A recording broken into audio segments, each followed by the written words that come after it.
6, Catching Fire at Sipalay City, Lango Beach Resort. And actually, it was a totally different experience and a life-changing event sa akon nga kabuhi.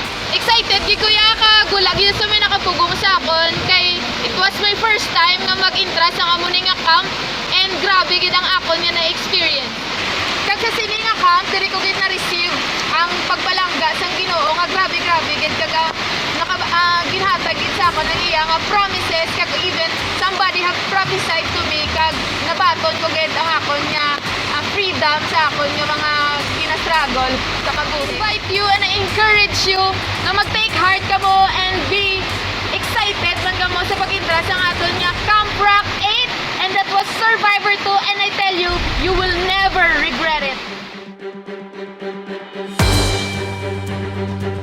Ang pinakauna ko camp ka ginatinan isang Camp Rock 5 sa Guimaras entitled Survivor. Kaga mo ni pinakauna kong experience nga nadulagi ko sa akong comfort zone. Hindi lang during the camp ang grabe-grabe nga struggle. Even before the camp, grabe gid ang mga ginpang-agyan namon. Wala kwarta, wala tanan. May mga ga-arise nga mga schedules, pero ginuna ko gid ang camp. Ginimuan ko paagi, kag nag-upod gid ko. Diri sa camp, na-encounter ko gid si God in a different level. Na pagkatapos ang camp, nagambagi ko sa ugalingon ko. Pagkagwa ko de, mang disciple gid ko tao. So I encourage you, kung gusto mo gid sang pagbago si mga kabuhi, come and join Camp Rock 8 Survivor 2.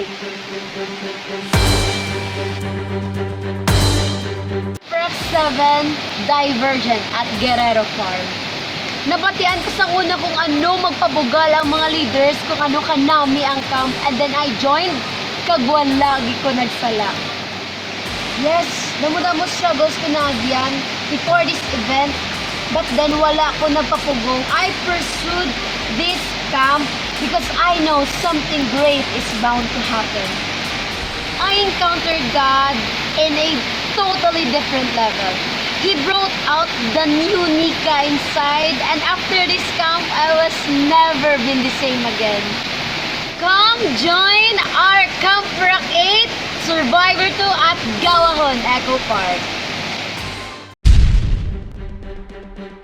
First time ko nag-join camp, it was Camp Rock 4 X Factor. So, wala ako kabalo kung anong matabo. Pero grabe ang experience. Kag dito gali ang turning point sang life ko. Before and during sang camp, grabe, damo challenges. Pero amo to nga mga challenges, amo to nag-create sang impact sa akong nga kabuhi. Dito ko na experience nga grabe kasadya kay kanami sang praise and worship. Kag breakthrough gito para sa akon. So kabalo ko nga dako gid ang himuon ni Lord sa inyo nga kabuhi pamaagi sang camp. So I encourage you to join our Camp Rock 8 Survivor 2.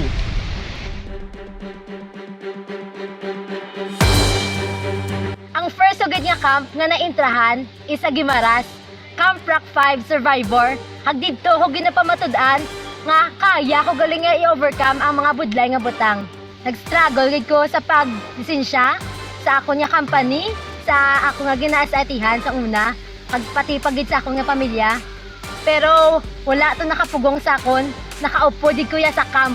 You want to have a summer that will mark in history? Come and join us in our Camp Rock 8 Survivor 2.